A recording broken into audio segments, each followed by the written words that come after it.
자, 첫 번째 문제 읽어봅니다. 가에 대한 설명으로 옳은 것은 국외 소재 우리 유산을 찾기 위해 헌신한 박병선 박사를 조명하는 다큐멘터리가 방영될 예정입니다. 그녀는 청주 흥덕사에서 금속월자로 간행된 땡땡땡을 프랑스 국립도서관에서 발견하였습니다. 여기 일하시면서 이렇게 발견하셨대요. 또한 외교장과 의회의 반환을 위해서도 노력하였습니다. 이게 뭐예요? 금속월자로 간행된, 그리고 프랑스에 있는 직지죠? 우왕때, 흰색으로 우왕때, 청주 흥덕사에서 발견된 세계 최고의 현존 세계 최고 금속활자입니다. 직지 뭐 이런 거를 엄청나게 좋아한다고 했어요. 출제위원들이. 직지에 대한 설명으로 옳은 걸 고르면 되죠. 1번 군주의도를 도식으로 설명하였다. 도식으로 설명을 하였다. 성악 10도죠. 또 이왕이라고 했습니다. 반면에 이제 2의 성악 지변은 2의 성악 지변하고 비교해가지고 기억해 주시면 되겠습니다. 이번 세금 수치를 위해 3년마다 작성되었다. 민정문서 통일신라 시대에 일본 뭐 도다이사에서 발견된 민정문서에 대한 설명이죠. 3년은 잘 안 물어보는데 보통 물어봤네요. 뭐 공무원 시험 같은 건 민정문서 자체의 내용에 대해서 굉장히 자세하게 물어봅니다. 3번 유네스코 세계 기록유산으로 등재되었다. 3번이 정답인데요. 우리가 문화유산, 기록유산 이런 것들을 뭐 이렇게 다 하기에는 이게 좀 많고 개수에 비해서 그렇게 공부하는 게 효율적이지가 못한 것 같아요. 직지 당연히 세계 기록유산이지 않을까 추론해서 푸는 문제 그렇게나 푸는 게 더 효율적인 것 같습니다. 4번 가라네치 매울 물리치기 위해 제작하였다. 초조대장경이죠.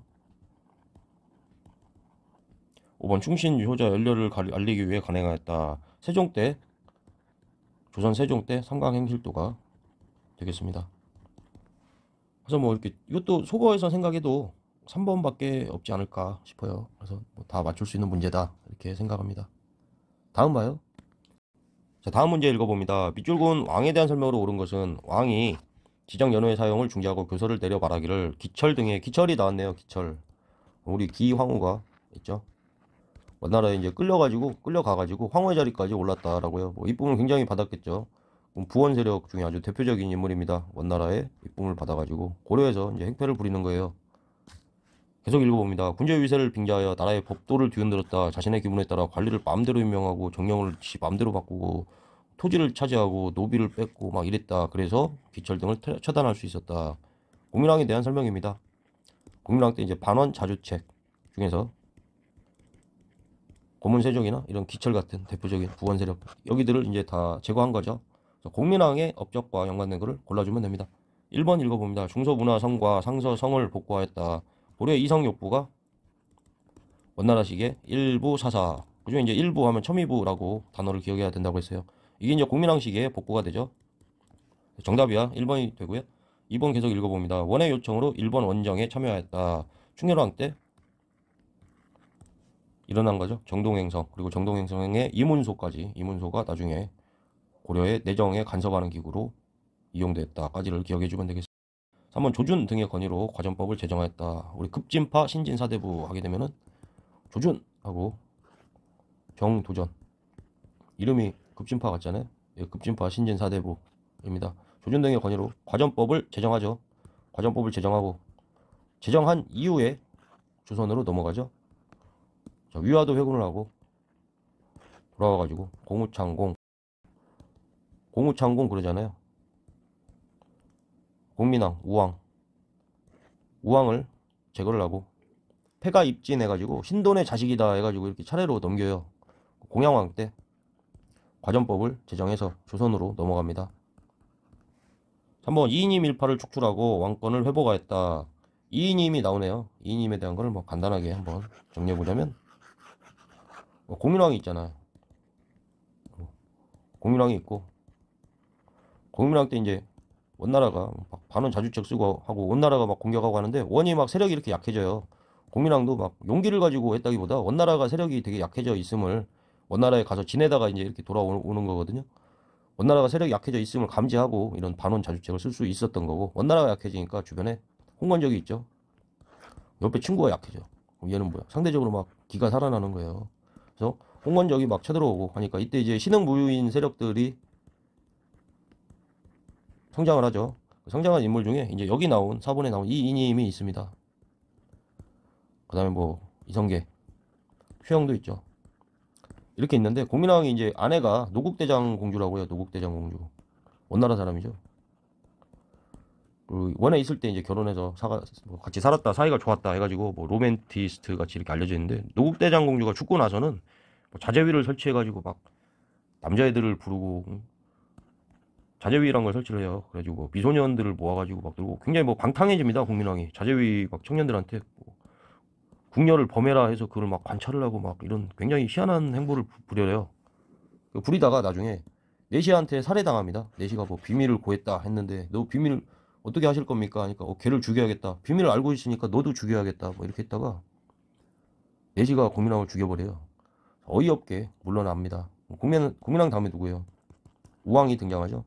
우왕의 장인이 이제 최영인데, 이 시기에는 이님이 이때 신흥무인 세력하고 같이 홍건적 막 들어올 때 이때 공을 많이 세워가지고 실권을 이인님이 좀 장악을 해요. 장악을 해가지고 공민왕이 정치를 개판으로 했잖아. 이인님이 좀 권력자 같이 된 거예요. 이거를 최영이랑 이성계가 진압을 하고 우왕 쪽을 좀 세워준 거죠. 최영이 장인이니까. 이 이후에 요동정벌론이 나와요.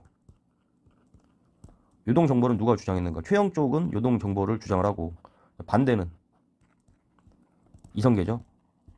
출정을 하려고 했는데 우왕이 이제 무서운 거야. 없는 사이에 최영이 없으면 무서워. 이님도 다 제거를 해주고, 그런 사람이 요동 정벌한다고 딱 쳤는데 딴 사람이 나를 치러 오면 어떻게 막지 해서 같이 있어 주세요 해가지고 위화도 회군을 할 때, 요동 정벌을 하러 갈 때 최영이 출발을 안 한 거예요. 뭐 만약에 같이 갔다면 회군을 안 했겠지. 그 이유가 어떻게 될지 모르지만. 그래서 이성계가 끌고 가니까 가다가 회군해 버려가지고 여기를 이제 뭐 결국에 다 제거를 한 거죠. 그리고 이제 이어지는 거죠. 뭐 폐가 입진 해가지고 가짜를 패하고 진짜를 옹립한다. 신돈의 자식이다. 그러니까 패한다. 뭐 이런 명분을 가지고 했습니다. 이후에 과전법을 제정하고, 과전법 제정하고 나서 조선으로 넘어가죠. 이 3번과 4번에 대한 설명이고요. 5번 한번 읽어보면 쌍기의 권위를 받아들여 과거제를 실시하였다. 광종에 대한 설명이죠. 다음 문제 보겠습니다. 자, 문제 읽어봅니다. 가라를 일어난 순서대로 옳게 나아간 것은 최우는 정방을 자기 집에 설치하였다. 문관 인사까지 장악하려고 한 거죠. 인사 발령. 정방하고 서방까지를 설치를 했다. 정방을 혁파한 거는 공민왕 때다.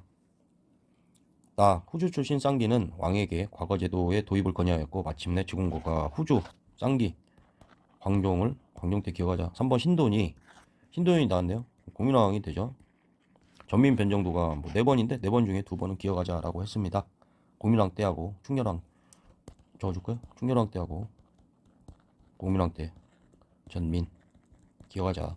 5번 정치도감이 관원이 남의 땅을 빼앗고 불법을 자행한 기산만을 잡아다 죽게 한 일이 있었다. 정치도감이 나오게 되죠. 정동행성 이문소가 나오게 됩니다.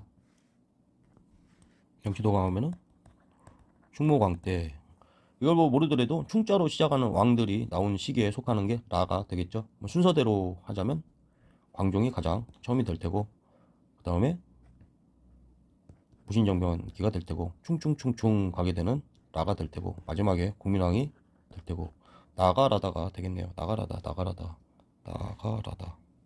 정답은 4번이 되겠습니다. 다음 문제 보죠. 자, 다음 문제 읽어봅니다. 가다를 일어난 순서대로 옳게 나열한 것은 이성계가 위화도에서 회군하여 나를 볼까요? 한양의 도읍을 정하고 경복궁을 건설하였다. 다 조준 등의 건의로 과전법을 제정하였다. 이게 뭐야? 위화도에서 회군하고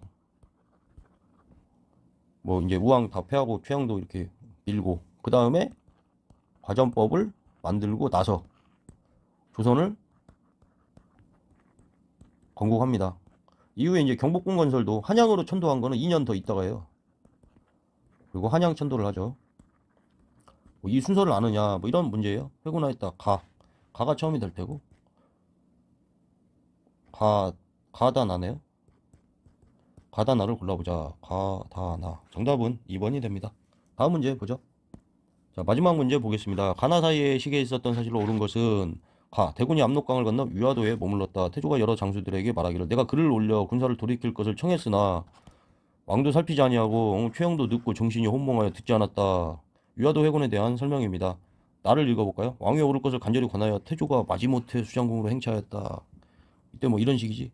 백관들이 서쪽 관문에서 줄을 지어 맞이하니 이게 뭐예요? 조선이 건국된 사실입니다. 이건 위화도 회군이고 또 과전법이나 물어볼 것 같은 그런 느낌이죠. 조선이 건국되기 이전에 과전법이 먼저 있었다. 그걸 뭐 엄청나게 강조를 하고 있어요. 1번 읽어볼까요, 선지? 노고벌 폐지하고 관료전을 지급하였다. 통일신라의 신문왕이 오랜만에 나왔습니다. 2번 조준 등의 건의로 과전법을 제정하였다. 2번이죠? 반복돼. 뭐 엄청나게 반복될 거예요. 3번 양지하문을 설치하여 양전사업을 실시하였다. 근현대사에서 이제 대한제국과 관련된 설명입니다. 양지하문보다도 이제 양전사업 이 핵심어가 되겠죠. 양지하문을 설치하고 양전사업을 실시했다. 4번 공로와 인품에 따라 역분전을 차등 지급하였다. 역분전이 뭐예요? 고려하면은 역전록과 그리고 역분전 개국공신에게 그리고 전식과 전지와 시지. 전지는 이제 뭐 먹을 게 나오는 거고 시지 땔감이 나오는 그런 임야죠. 전식과 경시목계 문경하는데 그 내용 자체는 뭐 그렇게 안 중요하다. 오히려 경시 목계 문경 시정정식과에서는 인품도 봤다. 이거는 또 희한하게 딱 집어가지고 이것만 자꾸 반복해서 나오고 있습니다. 그리고 녹과전이죠. 개경 환도 후에 일시적으로만 나눠준 거예요. 그 다음에 과전법 고려시대 하게 되면 역전녹화가 되고요. 조선시대로 이제 넘어오게 되죠. 여전히 과전법이 실시가 됩니다. 과직관록, 과전법, 직전법, 관수관급, 관수관급, 그 다음에 녹봉제 이렇게 이어지게 됩니다. 이게 고려, 역전녹과 조선은 과직관록으로 알아두시면 되겠어요. 고려 말에 과전법이 먼저 만들어져서 그 다음에 조선이 건국됐다. 5번 직전법을 실시하여 현직 관리에게만 수조권을 지급하였다. 여기에 대한 거죠. 아이고 직전법 뭐 세조 때 실시한 겁니다. 원래 이제 과전법이 죽으면 반납이 원칙인데 그 예외적인 토지들이 있어요. 세습할 수 있는 거 영업전 영원히 할 수 있다. 그 영업전이라고 하는데 영업전이 이제 막 굉장히 막 늘어나가지고 토지가 모자라게 됩니다. 영업전 중에서 이제 수신전하고 휴량전 죽은 관리의 유가족들이죠. 이제 처하고 마누라 처하고 자식에게 처한테 준 거고 자식에게 준 건데 이거는 이제 영원히 세습할 수 있게 해줬어요. 그러다 보니까 이제 땅이 점점 모자라 가지고 직전법 하게 되면은 이제 현직만 주고 이 수신전 휴량전은 폐지해버린 게 직전법입니다. 세조 때 이루어졌다. 이게 5번이죠. 여기까지 찍겠습니다.